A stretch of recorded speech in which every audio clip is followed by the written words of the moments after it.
конфронси байналмилалии илми амалӣ дар мавзӯи мақомоти гумрук ва нақши он дар таъмини бехатарии иқтисодӣ, кормандони сохтору мақомоти марбута, олимону коршиносони соҳаи иқтисод, намояндагони кишварҳои Осиёи Марказиро дар Донишгоҳи давлатии молия ва иқтисоди Тоҷикистон ба ҳам овард. дар кори ҳамоиши байналмилалӣ таъкид шуд, ки нақши мақомоти гумрук дар таъмини бехатарии иқтисодӣ, пешгирии ҷиноятҳои марбута ба тиҷорати байналмилалӣ, таҳкими ҳамкориҳои минтақавӣ ва ҷаҳонӣ, инчунин муҳокимаи роҳҳои наву самарабахши рушди низоми гумрукӣ дар шароити тағйирёбии вазъи иқтисодии ҷаҳон назаррас мебошад.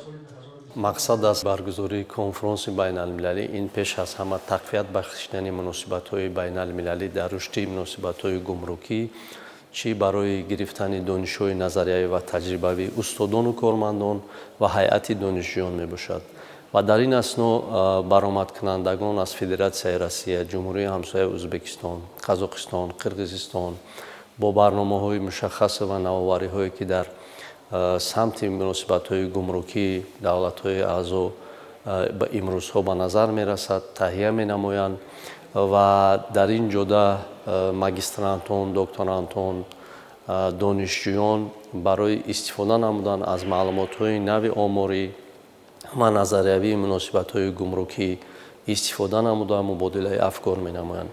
ва боиси хурсандист, ки дар асоси қарори ҳукумати Ҷумҳурии Тоҷикистон ва шартномаҳои тарафайн муносибатҳои байни гумруки давлатҳо имрӯз рушд карда истодааст ва тазаккур бояд дод, ки истифода аз ин муносибатҳо мо метавонем, ки дар чунин ҷамоматҳо ва корҳои илмӣ тадқиқотӣ якҷоя иштирок намуда барои боз ҳам тайёр намудани мутахассисои соҳаи баландпояи низоми андозу гумруку молия, бонкдорӣ аз ҳисоби донишҷӯёни лаёқатманд ва мутахассисони ҷавон имрӯз дар базаи Донишгоҳи давлатии молия ва иқтисоди Тоҷикистон кадрҳоро омода намоем, то барои ба кор ҷалб намудан дар ин хадамоту кумитаҳо кору фаъолият намоянд.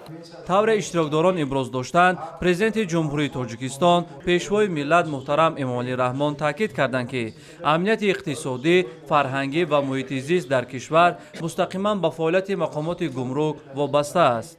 бо мақсади иҷрои дастуру супоришҳои сарвари давлат дар самти омода кардани кадрҳои баландихтисос, раёсати Донишгоҳи давлатии молия ва иқтисоди Тоҷикистон барномаҳои таълимӣ ва курсҳои ихтисосии марбут ба фаъолияти гумрукро тақвият мебахшад.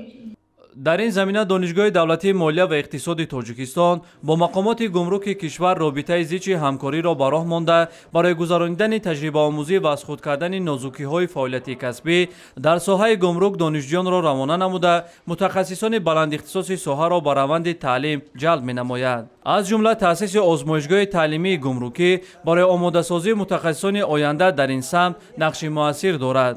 озмоишгоҳи мазкур бо дастгоҳу таҷҳизоти замонавии омӯзишӣ, ки таҷрибаи нахустин дар муассисаҳои олии таълимии мамлакат мебошад, муҷаҳҳаз карда шудааст.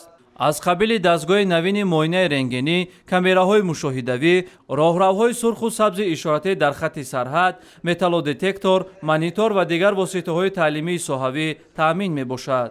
донишҷӯён имкони васеъ доранд, ки дар ин озмоишгоҳ дар асоси татбиқи донишҳои назариявӣ дар амалия бо фаъолияти гумрукӣ бештар ошно гардида, ҳамчун мутахассис оянда кору фаъолияти босамар намоянд. Конференция прошла на высоком уровне. Здесь было получено очень много данных, которые в дальнейшем мы должны разрабатывать. Очень много данных для написания научных работ, таких как магистрантам, докторантам. Была очень полезная конференция. Во-первых, я хочу отблагодарить коллективы, организаторам этой конференции, что пригласили нас участвовать в этой конференции.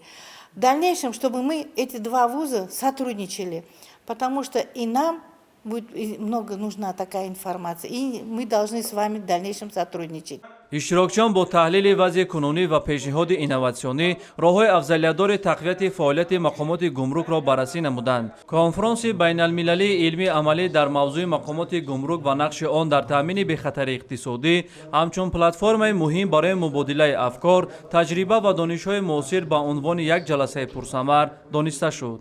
муҳаммад иқболи абдулмаҷид, меҳровари Истам, Душанбе, Хабар.